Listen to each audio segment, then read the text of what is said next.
Welcome to the civil fusion. স্বাগত জানাই আমাদের ডব্লিউবিসিএস কারেন্ট অ্যাফেয়ার্স ক্লাসে। আজকের ক্লাসে আমরা 19শে মে 2026 টাইমস অফ ইন্ডিয়ার দিল্লি সংস্করণ থেকে নেওয়া 20টি অত্যন্ত গুরুত্বপূর্ণ সংবাদ বিশ্লেষণ করব। একেবারে পরীক্ষামুখী পদ্ধতিতে, যদি প্রতিটা প্রশ্নের সঙ্গে সঠিক উত্তর এবং কেন এটি পরীক্ষায় জরুরি তা বলবো। তো শুরু করা যাক। প্রথম প্রশ্নে আসি। প্রশ্নটি হলো 2026 সালের মে মাসে নরওয়ে সফরে প্রধানমন্ত্রী নরেন্দ্র মোদীকে কোন সম্মানে ভূষিত করা হয়েছে? কোশ্চেন এই, অ্যান্সার হবে কি? উত্তর হবে grand cross of maritime order of merit. কালকে কিন্তু আমরা সুইডেন থেকে কি অ্যাওয়ার্ড দেওয়া হয়েছিল প্রধানমন্ত্রী নরেন্দ্র মোদীকে, সেই বিষয়ে আলোচনা করেছিলাম। যারা কালকের ভিডিও দেখোনি তারা কালকে অবশ্যই কালকের ভিডিওটি দেখে এসো, তাহলে আরও একটি কারেন্ট অ্যাফেয়ার্স তোমাদের রেডি হয়ে যাবে। এই খবরটা কেন গুরুত্বপূর্ণ? প্রধানমন্ত্রী নরওয়ের প্রধানমন্ত্রী জোনাস গড়স্টোর এর সঙ্গে বৈঠক করে ভারত নরওয়ে সম্পর্ককে সবুজ কৌশলগত অংশীদারিত্বে উন্নীত করেছেন। সবুজ কৌশলগত অংশীদারিত্ব মনে রাখবে, সবুজ কৌশলগত অংশীদারিত্ব উন্নতি করেছেন। এতে মহাকাশ গবেষণা, সবুজ hydrogen shipping, digital public infrastructure এবং ডিজিটাল ইনফ্রাস্ট্রাকচার অর্থাৎ ডিপিআই এবং মানব উন্নয়নে সহযোগিতা হবে। মনে রাখুন, নরওয়ের রাজধানী হলো অসলো। এই যে ডিটেলসগুলো আমরা দিচ্ছি আজকে, এইগুলো সব স্ট্যাটিক বেস, যেগুলো পরীক্ষায় আসার সম্ভাবনা থাকে। অসলো দেশটির ন্যাটোর সদস্য, কিন্তু ইইউএর সদস্য নয়। ন্যাটোর সদস্য কিন্তু ইউরোপিয়ান ইউনিয়নের সদস্য নয়, ন্যাটোর কিন্তু সদস্য। মনে রাখবে এটা অবশ্যই। পাকিস্তানের ইরান শান্তি প্রস্তাব, এই প্রশ্নে কি দ্বিতীয় প্রশ্নটা কি বলছে? ইরান মার্কিন উত্তেজনায় কোন দেশ মধ্যস্থকারীর ভূমিকা নিয়েছে? 2026 সালে ইরান মার্কিন উত্তেজনার প্রেক্ষাপটে কোন দেশ মধ্যস্থতাকারীর ভূমিকা নিয়েছে? উত্তর হবে পাকিস্তান। এটা খুবই ইম্পর্ট্যান্ট কোশ্চেন, পরীক্ষায় যখন তখন আসতে পারে। তো পাকিস্তান আমেরিকার ইরানের শান্তি প্রস্তাব পাঠিয়েছে। পাকিস্তান আমেরিকায় পাঠিয়েছে ইরানের শান্তি প্রস্তাব এবং 8,000 সৈন্য মোতায়েন করেছে। এখানে গুরুত্বপূর্ণ স্ট্যাটিক তথ্য কী কী মনে রাখতে হবে? হরমুজ প্রণালী, প্রায় 20% তেল এখান থেকে যাতায়াত করে, এখান থেকে পাস হয়। মধ্যপ্রাচ্যের অস্থিরতা মানেই ভারতের তেলের সংকট তৈরি হবে। মার্কিন চাপ সত্ত্বেও ভারত কিন্তু রাশিয়া থেকে তেল আমদানি অব্যাহত রেখেছে এবং আমেরিকা স্বাভাবিকভাবে নিষেধাজ্ঞা ছাড় বাড়িয়েছে। এই ব্যালেন্সিং অ্যাক্ট ডব্লিউবিসিএসের আন্তর্জাতিক সম্পর্কের জন্য প্রশ্ন আসতে পারে। এবার open AI CEO Sam Altman open AI CEO ভারতের চ্যাট জিপিটি ব্যবহারের কোন মাইলফলক ঘোষণা করেছে? উত্তর হবে 1 billion AI generated image using chat GPT. তাহলে মনে রাখবে যে ইন্ডিয়া এআই মিশন সরকার 10,372 কোটি টাকা বরাদ্দ করেছে। ডিজিটাল ইন্ডিয়া মিশন শুরু হয়েছে 2015 সালে এবং এআই নিয়ন্ত্রণ আইটি রুল 2026 সংশোধন করা হয়েছে। আইটি রুল 2026 রুলস সংশোধন করা হয়েছে। এই তথ্যটি পরের প্রশ্নের কাজে লাগবে কিন্তু। তাহলে স্যাম অল্টম্যান ঘোষণা করেছে ভারতের বৃহত্তম চ্যাট জিপিটি ব্যবহারকারীর দেশ এবং এখানে 1 বিলিয়নের বেশি এআই নির্মিত ছবি তৈরি হয়েছে। ঘিবলিমি ফিচার ভারতে অত্যন্ত জনপ্রিয়। ভারত সরকার ইন্ডিয়া মিশন মিশন এআই এখানে 10,372 কোটি টাকা বরাদ্দ করেছে। To what amount did the Cognizant increase its 2026 share buy back target? Cognizant 2026 সালের শেয়ার বাইব্যাক লক্ষ্যমাত্রা কত বাড়িয়েছে? উত্তর হবে 2 বিলিয়ন লক্ষ্যমাত্রা বাড়িয়েছে।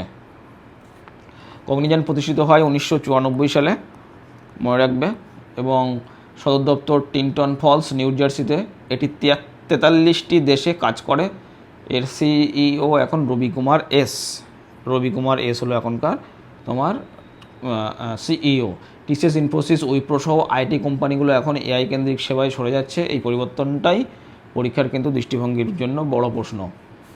ইন্ডিয়ান অয়েল প্রফিট রাইজ বা ইন্ডিয়ান অয়েলের মুনাফা বৃদ্ধি। আইওসির নিট মুনাফা 2025 এবং 26 এতে কত গুণ বৃদ্ধি পেয়েছে? উত্তর হবে 2.8 টাইমস। বলা হচ্ছে ইন্ডিয়ান অয়েল কর্পোরেশন রাশিয়া থেকে প্রতি ব্যারেল 18 থেকে 20 টাকা কমে তেল কেনা হয়। 18 থেকে 20 টাকা কমে তেল কেনা হয় ডলারে প্রতি ব্যারেলে। ইন্ডিয়ান অয়েল কর্পোরেশন 1959 সালে প্রতিষ্ঠিত হয় এবং সদর দপ্তর নিউ দিল্লি। 1959 প্রতিষ্ঠিত হয় এবং সদর দপ্তর নিউ দিল্লি। এটি পেট্রোলিয়াম মন্ত্রকের অধীনে কাজ করে, মহারত্না কোম্পানি এটি, এবং ফোর্বস গ্লোবাল 500 নিয়মিত স্থান পায়। রাশিয়া ইউক্রেনের যুদ্ধের কারণেই ভারত এই সুযোগ নিয়েছে, এটি ভারতের শক্তি নিরাপত্তা নীতির বড় উদাহরণ। What historic milestone did the Indian air force achieve in May 2026 related to women officers? মে 2026 ভারতীয় বায়ুসেনা ইন্ডিয়ান এয়ারফোর্স অফিসারদের ক্ষেত্রে কোন ঐতিহাসিক মাইল ফলক অর্জন করেছে? উত্তর হবে first top rated women qualified flying inspector, QFI। মনে রাখবে QFI, ফার্স্ট মহিলা তোমার অফিসারদের ক্ষেত্রে 2026 মাইল ফলক। কোয়ালিফাইড ফ্লাইং ইন্সট্রাক্টর, প্রথম এটির নাম মনে রাখবে। WBCS কিন্তু প্রথম সংক্রান্ত প্রশ্ন বারবার আসে। ইন্ডিয়ান এয়ারফোর্স প্রতিষ্ঠিত হয়েছিল 8 অক্টোবর 1932 সালে।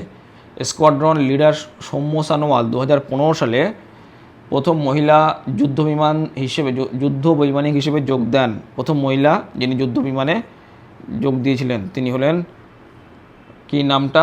সৌম্যা সানোয়াল নামটা মনে রাখবে। যুদ্ধ বৈমানিক হিসেবে যোগ দেন। 2023 সালে সুপ্রিম কোর্ট মহিলাদের সেনাবাহিনীতে স্থায়ী কমিশন বাধ্যতামূলক করেছেন। ভারতের আইটি রুলস 2026 সংশোধনী অনুযায়ী ডিপফেকের মতো AI নির্মিত কন্টেন্ট অপসারণ কত ঘন্টার সময়সীমা নির্ধারিত হয়েছে? উত্তর হবে 24 ঘন্টা। 3টি মূল পরিবর্তন হয়েছে মনে রাখবে। আগে ছিল 36 ঘন্টা, এখন কমিয়ে সেটা 24 ঘন্টা করা হয়েছে। 3টি মূল পরিবর্তন কী কী? AI কন্টেন্ট বাধ্যতামূলক লেবেলিং করতে হবে, 2 নিষিদ্ধ কন্টেন্ট অপসারণে 24 ঘন্টার সীমা থাকতে হবে এবং মধ্যস্থতাকারীদের স্পষ্ট দায়বদ্ধতা থাকতে হবে। মিটওয়াই বা ministry of electronics and information technology, যেটা মিটওয়াই বলি, এই নিয়মের তদারকি করে মিটওয়াই। ইউরোপিয়ান ইউনিয়নের AI অ্যাক্ট 2024 সঙ্গে তুলনা করলে ভারত একই পথে হাঁটছে। এবার প্রশ্ন কি? 2026 US PGA চ্যাম্পিয়নশিপে আরআন রায় এর জয়ের ঐতিহাসিক গুরুত্ব কী? 100 বছরের বেশি সময় প্রথম ইংরেজ PGA চ্যাম্পিয়নশিপ, 100 বছরের বেশি সময় ধরে তারপর এটা তোমার PGA চ্যাম্পিয়নশিপ পেয়েছে একজন ইংলিশম্যান 100 বছরে, US PGA। আরন রায় 29 বছর বয়সী ভারত বংশোদ্ভূত ব্রিটিশ গলফার। এটা খুবই important exam point of view থেকে, কেননা এটি যে ব্রিটিশটি এই 100 বছরের বেশি সময় ধরে ইংলিশরা যে US PGA এই চ্যাম্পিয়নশিপ জিততে পারেনি, সেটার রেকর্ডটা ব্রেক করলো একজন ভারতীয় বংশোদ্ভূত এবং তার নাম আরন রায়, এবং এর বয়স হচ্ছে 29 বছর। এই জন্যই এটি বেশি গুরুত্বপূর্ণ, যেহেতু ইন্ডিয়ার থেকে তিনি বিলং করেন। তার পিতামাতা পাঞ্জাব থেকে ব্রিটেনে গিয়েছিলেন। গল্ফের 4টি মেজর মনে রাখতে হবে: the masters, US open, the open championship এবং PGA চ্যাম্পিয়নশিপ। এই 4টে তোমার মেজর থাকে, মানে এখানে এই 4 ধরনের হয়। যেমন তোমার যখন টেনিসের ক্ষেত্রেও বিভিন্ন ধরনের যে চ্যাম্পিয়নশিপগুলো হয়ে থাকে, কমনওয়েলথ থেকে শুরু করে সব কিছু, US ওপেন হয়, সেখানে অস্ট্রেলিয়ান ওপেন হয়, তো সেরকমই তোমার এখানেও এই গল্ফের ক্ষেত্রে 4টে হয়: US open, the open championship British open, এবং PGA চ্যাম্পিয়নশিপ US, এবং দ্য মাস্টার্স অফ, যেটা অগাস্টা। এইগুলো তাহলে the masters, the US open, the open championship এবং PGA চ্যাম্পিয়নশিপ। গল্ফ অলিম্পিকে ফিরেছে 2014 রিও থেকে। গল্ফ অলিম্পিকে ফিরেছে 2016 রিও থেকে, 2016। এরপর প্রশ্ন হলো IPL 2026-এ চেপকে চেন্নাই সুপার কিংসের বিরুদ্ধে দিল্লি ক্যাপিটালসকে ডিসি জয় নেতৃত্ব দেন কে? উত্তর হবে ঈশান কিষান। BCCI প্রতিষ্ঠা হয়েছিল 1928 সালে। ডেটাগুলো মনে রাখবে, এইগুলো পরীক্ষায় ডাইরেক্ট কারেন্ট অ্যাফেয়ার্স আসার সম্ভাবনা কম, যেহেতু এগুলো পরপর ঘটে যাচ্ছে, এবং ফাইনাল যে কে IPL পেল এবং সেইগুলো একটু আমাদের জানতে হবে। তবে এটা করা হচ্ছে ব্যাকগ্রাউন্ডে যে স্ট্যাটিক পোর্শন আছে সেগুলো জানার জন্য। যেমন 1928 সালে BCCI তৈরি হয়েছিল, সদর দপ্তর মুম্বাই। IPL শুরু হয় 2008 সালে। বেশ কয়েকবার আলোচনা করেছি আমরা। CIC পুনরায় নিশ্চিত করছে যে BCCI RTI আইনের আওতায় পড়বে না। বোঝা গেল? তাহলে BCCI RTI আওতায় আসবে না, রাইট টু ইনফরমেশনের আওতায় আসবে না। গুলফিশা ফাতিমা মামলায় জামিন অস্বীকারের সমালোচনা করতে গিয়ে সুপ্রিম কোর্ট কোন সাংবিধানিক অধিকারটি সমুন্নত রেখেছে? উত্তর হবে right to life and personal liberty, জীবন ও ব্যক্তিগত স্বাধীনতার অধিকার। অনুচ্ছেদ 21 WBCS কিন্তু বারবার আসে, এটা মনে রাখবে। মামলায় UAPA বা আনলফুল ইউএপিএ বা আনলফুল অ্যাক্টিভিটিস প্রিভেনশন অ্যাক্ট 1967 সংশোধিত এর অধীনে দিল্লি দাঙ্গার সংযোগের অভিযোগ ছিল। Maneka Gandhi versus union of India মামলায় অনুচ্ছেদ 21-এর বিস্তৃত ব্যাখ্যা দেওয়া হয়েছে। এটাও মনে রাখবে, আরেক সময় উঠে এসেছিল বিস্তৃত ব্যাখ্যা কখন দেওয়া হয়েছিল সেটা নিয়ে। Maneka Gandhi versus union of India 1978 এই মামলায়। আরটিআই অ্যাক্ট 2005-এর কোন ধারায় পাবলিক অথরিটি সংজ্ঞায়িত? আরটিআই অ্যাক্ট 2005-এর কোন ধারায় পাবলিক অথরিটি সংজ্ঞা দেওয়া হয়েছে? এই যা ব্যবহার করে সিআইসি সেন্ট্রাল ইনফরমেশন কমিশন বিসিসিআইকে আইনের বাইরে রেখেছে। খুব ইম্পর্ট্যান্ট কোশ্চেন, অবশ্যই মনে রাখতে হবে এটা। সিআইসি প্রতিষ্ঠিত হয় 2005 সালে, সেকশন 2H হবে এটা, অ্যান্সার হবে 2H। এই ধারায় 2005 সালে সিআইসি প্রতিষ্ঠিত হয়েছিল। সিআইসি সেন্ট্রাল ইনফরমেশন কমিশন, যার সদর দপ্তর নিউ দিল্লি। বিসিসিআই একটি বেসরকারি সংস্থা। সুপ্রিম কোর্টে লোধা কমিটির সুপারিশ মেনে বিসিসিআই সংস্কার হয়েছে 2017 সালে। লোধা কমিটির এতে জাতীয় ক্রীড়া গভর্নেন্স বিল এখন খসড়া পর্যায়ে আছে।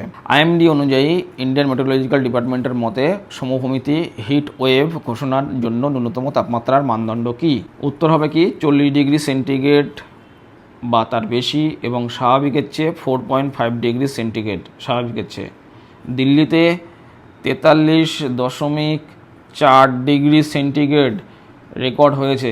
আইএমডি হলুদ সতর্কতা জারি করেছে। আইএমডি প্রতিষ্ঠিত হয় 1875 সালে। এনডিএমের হিট ওয়েভ অ্যাকশন প্ল্যান আছে এবং পরিবেশ বিষয়ক প্রশ্নে কিন্তু সিওপি 28 যেটা দুবাইয়ে হয়েছে এবং মিশন লাইফ কিন্তু খুবই প্রাসঙ্গিক। এগুলো তোমরা ডিটেলসে একবার করে দেখে নেবে। আমরা কিন্তু আগেও আলোচনা করেছি, এসব সম্পর্কে অনেক কোশ্চেন এসছে, বারবার আসতে থাকবে এবং বারবার পড়তে থাকবে। 13 নম্বর কোশ্চেন আছে কি, জল জীবন মিশন কোন তারিখে চালু হয়েছিল? জল জীবন মিশন কোন তারিখে চালু হয়েছিল? যার লক্ষ্য ছিল প্রতিটি গ্রামীণ পরিবারে নলের জল সরবরাহ করা, জল জীবন মিশনের লক্ষ্য ছিল। এটা কোন তারিখে চালু হয়েছিল? উত্তর হবে 15ই আগস্ট 2019। লক্ষ্য ছিল 2024 সালে। 2024 সালের মধ্যে প্রতিটি গ্রামীণ পরিমাণে FHTC দেওয়া। ভারতের মোট 19.73 কোটি গ্রামীণ পরিবার রয়েছে। DDWS অর্থাৎ department of drinking water and sanitation, department of drinking water and স্যানিটেশনের এই প্রকল্পের দায়িত্ব এখন JJM জল জীবন মিশন 2.0 পরিষেবা 2.0 এখন চলছে। JJM বা জল জীবন মিশন 2.0 পরিষেবার মান এবং স্থায়িত্বের উপর জোর দিচ্ছে। পরবর্তী কোশ্চেন কি বলছে, IHD সমীক্ষায় কোন রাজ্য সর্বোচ্চ 90% কর্মী ন্যূনতম মজুরির নিচে বা ন্যূনতম মজুরির কম পান? কোন রাজ্যে হস্তশিল্প কুটির শিল্পের সর্বোচ্চ 90% কর্মী ন্যূনতম মজুরি কম পান? উত্তর হবে তামিলনাড়ু। পশ্চিমবঙ্গের পরীক্ষার্থীর জন্য বিশেষ গুরুত্বপূর্ণ মুর্শিদাবাদ, নদিয়া, বীরভূম এবং উত্তর চব্বিশ পরগনায় তাঁত শিল্পের ক্লাস্টার রয়েছে। কোথায় কোথায় বললাম? মুর্শিদাবাদ, নদিয়া, বীরভূম, উত্তর চব্বিশ পরগনায় তাঁত শিল্পের ক্লাস্টার রয়েছে। PM বিশ্বকর্মা যোজনা 2023 সালে কারিগরদের সহায়তার জন্য চালু হয়েছিল। PM Vishwakarma Yojana. Minimum wage act, code on wage 2029-এ সর্বজনীন ন্যূনতম মজুরির বিধান রয়েছে। বোঝা গেল? এরপর হচ্ছে পরবর্তী কোশ্চেন, ভারতের পরপর পঞ্চমবারের অন্তর্ভুক্তিতে ক্লান্স ক্লাসিক 2026-এর কোন ভারতীয় চলচ্চিত্র প্রদর্শিত হয়েছে? উত্তর হবে আম্মা আরিয়ান। এটি একটি Malayalam classic. Film heritage foundation, যার প্রতিষ্ঠাতা হলো Shivendra Singh Dungarpur. Film heritage foundation পুনরুদ্ধার প্রকল্পের অংশ নিয়েছে। কোনো উৎসব প্রতিষ্ঠিত 1947 সালে। কান উৎসব যেটা বলা হচ্ছে, কান উৎসব, এটা প্রতিষ্ঠিত হয়েছিল 1946 সালে এবং কি বলা হচ্ছে সর্বোচ্চ পুরস্কার, এটা ফ্রান্স হয়েছিল। কান উৎসবটা ফ্রান্সের উৎসব এবং 1946 সালে শুরু হয়েছিল। সর্বোচ্চ পুরস্কার যেটা আছে পালমি মনে রাখবে, পালমি ডি ওর এটা। আর NFAI বলতে national film archive of India, এটি মহারাষ্ট্রের পুনেতে অবস্থিত। পরবর্তী কোশ্চেন কি, ভেনিস বিয়েনালোতে সর্বোচ্চ পুরস্কার কোনটি? উত্তর হবে কি গোল্ডেন লায়ন হলো উত্তর। ভেনিস বিয়েনালেতে সর্বোচ্চ পুরস্কার। ভেনিস বিয়েনালেতে গোল্ডেন লায়ন হলো সর্বোচ্চ পুরস্কার 61তম ভেনিস বেলিয়ানোতে ভারতীয় শিল্পীরা স্মৃতি ও অভিবাসন থিমে geographies of distance remotes of belonging শিরোনামে অংশ নিচ্ছেন। ভুল করবেন না, পালমি ডি ওর হলো কোনো কান চলচ্চিত্র উৎসবের, গোল্ডেন লায়ন হলো ভেনিস বিয়েনালের। মনে রাখবে পালমি ডি ওর যেটা বললাম অলরেডি এক্ষুনি বললাম, যেটা পালমি ডি ওর যে কোশ্চেনটা বললাম এটি হলো কান চলচ্চিত্র উৎসবের ফ্রান্সের, আর গোল্ডেন লায়ন হলো ভেনিস বিয়েনালের। বিয়েনাল প্রতিষ্ঠা হয় 1895-তে, আর আমরা এটা কি দেখলাম 1946-এ শুরু হয়েছিল ফ্রান্সে তোমার কান উৎসব, আর 1895 শুরু হয়েছিল বিয়েনালে, ভেনিস বিয়েনালে। বোঝা গেল ভারতে 1954 সালে নিয়মিত অংশ নিচ্ছে, ভারত 1954 থেকে নিয়মিত অংশ নিচ্ছে। এবার থিম ছিল স্মৃতি ও অভিবাসন। পরবর্তী কোশ্চেন কি বলছে, রবার্ট শুমান ঘোষণার স্মরণে ইউরোপ দিবস কোন তারিখে পালিত হয়? উত্তর হবে 9 মে। রবার্ট শুমান ঘোষণার স্মরণে ইউরোপ দিবস কোন তারিখে পালিত হয়? 9 মে। ইউরোপিয়ান ইউনিয়ন প্রতিষ্ঠিত হয়েছে মাস্ট্রিচ ট্রিটি, অবশ্যই মনে রাখবে নামটি, মাস্ট্রিচ ট্রিটি। ইউরোপিয়ান ইউনিয়ন তৈরি হয়েছিল 1993 সালে। সদর দপ্তর হচ্ছে এখন ব্রাসেলসে। সদস্য রাষ্ট্র এখন 27টি, এবং Bharat India European union FTA free trade agreement আলোচনা পুনরায় শুরু হয়েছে। ইউরোপিয়ান ইউনিয়নের কার্বন বর্ডার অ্যাডজাস্টমেন্ট মেকানিজম বা CBAM ভারতীয় রপ্তানিকারকদের উপর প্রভাব ফেলেছে, অবশ্যই মনে রাখবে। এখানে আরও একটা জিনিস মনে রাখা দরকার, ইউরোপে 1.3 করোড় থেকেও বেশি মানুষ ভারতীয় ডায়াসপোরা সেখানে কিন্তু আছে। পরবর্তী question, world IBD day is observed on 19th May. IBD primarily refers to which two disease? কোন ডিজিজকে IBD হিসাবে রেফার করা হয়? একটা হবে কর্ন ডিজিজ আর একটা আলসারেটিভ কোলাইটিস। IBD দিবস পালিত হয় 29শে মে। ইনফ্ল্যামেটরি বাউল ডিজিজ বলা হয় IBD। অনেকের পেটের সমস্যা হয়, কিছুই খুঁজে পায় না, কোনো সমস্যা নেই, তার দেখা যায় এই ইনফ্ল্যামেটরি বাউল ডিজিজ আছে। দুটি প্রধান IBD দিবস পালিত হয় 19শে মে। বিশ্বে প্রায় 1 কোটি মানুষ কিন্তু এই রোগে আক্রান্ত। ভারতের পশ্চিমী খাদ্যাভ্যাস এবং এখন যে খাদ্যাভ্যাসটা আছে সেখানে অনেক পশ্চিমী খাদ্যাভ্যাস কিন্তু ভিতরে ঢুকে যাচ্ছে, এবং নগরায়নের কারণে এই রোগ কিন্তু বাড়ছে। ভারতের ওষুধ শিল্প বিশ্বের 3য় বৃহত্তম, ওষুধ শিল্প 3rd, এবং ফার্মাসিউটিক্যাল রপ্তানি $25 বিলিয়ন থেকেও বেশি। পরবর্তী কোশ্চেন, ভারতীয় সংবিধানের 7ম তফসিলে আবগারি শুল্ক বা এক্সাইজ ডিউটি কোন তালিকার অন্তর্গত? উত্তর হবে রাজ্য তালিকার অন্তর্গত। স্টেট লিস্টে আছে এক্সাইজ ডিউটি। WBC's 7ম তফসিল থেকে প্রায় প্রশ্ন আসে। ইউনিয়ন লিস্টে কেন্দ্রের বিষয়, কিন্তু স্টেট লিস্ট হলো রাজ্যের বিষয়, কনকারেন্ট লিস্ট হলো উভয়ের বিষয়, যেটা আমাদের পলিটির কনসেপ্ট। দিল্লি আবগারি কেলেঙ্কারিতে সিবিআই ইডি তদন্ত শুরু করেছে বলা হচ্ছে। দিল্লি আবগারি কেলেঙ্কারিতে প্রিভেনশন অফ করাপশন অ্যাক্ট 1988 প্রযোজ্য এখানে। নতুন আবগারি নীতি 2025 সালে প্রণয়ন করা হয়েছে। এক্সাইজ ডিউটি পশ্চিমবঙ্গে, বাংলায় আবগারি রাজস্ব রাজ্যের অন্যতম প্রধান উৎসের আয়। এখন যে আয়গুলো গভর্নমেন্টের আন্ডারে আছে তার মধ্যে একটি উল্লেখযোগ্য হলো তোমার এই এক্সাইজ ডিউটি। এর বাইরে আছে রেজিস্ট্রেশন অ্যান্ড স্ট্যাম্প ডিউটি, তারপর আছে লটারি। এই তিনটে কিন্তু মেন এখন সোর্স। এর বাইরে ম্যাক্সিমামটাই GST, যেটা সেন্ট্রাল থেকে এখানে আসে। তারপর তোমার পরের কোশ্চেন বা লাস্ট কোশ্চেন, কোন সাংবিধানিক অনুচ্ছেদে কেন্দ্র সরকার রাজ্যকে আভ্যন্তরীণ বিশৃঙ্খলা থেকে রক্ষা করতে বাধ্য, যা LWE অভিযানের সঙ্গে সম্পর্কিত? উত্তর হবে আর্টিকেল 355। ছত্তিশগড়ের বস্তারের নিরাপত্তা ক্যাম্পগুলিকে এখন সেবা দেরায় রূপান্তরিত করা হচ্ছে। মনে রাখবে সেবা দেরায় পরিণত করা হচ্ছে, যেখানে ব্যাংকিং, স্বাস্থ্যসেবা এবং 9টি সরকারি প্রকল্পের সুবিধা দেওয়া হচ্ছে। ব্যাংকিং, স্বাস্থ্য, পেনশন সব একসাথে নিচে হবে। এটি হার্ট অ্যান্ড মাইন্ড কৌশলের অংশ। সমাধান হলো MHA। কৌশল হলো MHA, মিনিস্ট্রি অফ হোম অ্যাফেয়ার্সের নকশাল বিরোধী নীতি কাঠামো। 2023-24 সালের মধ্যে নকশাল হামলায় বড় র্যাট ঘটেছে এবং সালে ছত্তিশগড়ের নকশাল মুক্ত এলাকা ঘোষণার লক্ষ্যমাত্রা নেওয়া হয়েছে। অবশ্যই এগুলো সব মনে রাখবে, খুবই ভালো ভালো কারেন্ট অ্যাফেয়ার্স ছিল আজকে। তো বন্ধুরা, আজকের 20টি প্রশ্ন শেষ। এই 20টি খবর শুধু পড়লে হবে না, কিন্তু প্রতিটি প্রশ্নের পিছনে স্ট্যাটিক যে তথ্যগুলো আছে বা স্ট্যাটিক এবং সাল, সংস্থার নাম, সাংবিধানিক তোমার অনুচ্ছেদ, এগুলো ভালো করে আত্মস্থ করতে হবে। ডব্লিউবিসিএস পরীক্ষায় শুধু কারেন্ট অ্যাফেয়ার্স নয়, তার সঙ্গে স্ট্যাটিক যোগসূত্র জানা থাকলে তবেই নম্বর আসবে। আজকের ক্লাস ভালো লাগলে বন্ধুরা শেয়ার করুন, আর যদি ভালো লাগে তাহলে অবশ্যই সাবস্ক্রিপশন করতে ভুলবেন না, লাইক শেয়ার করবেন।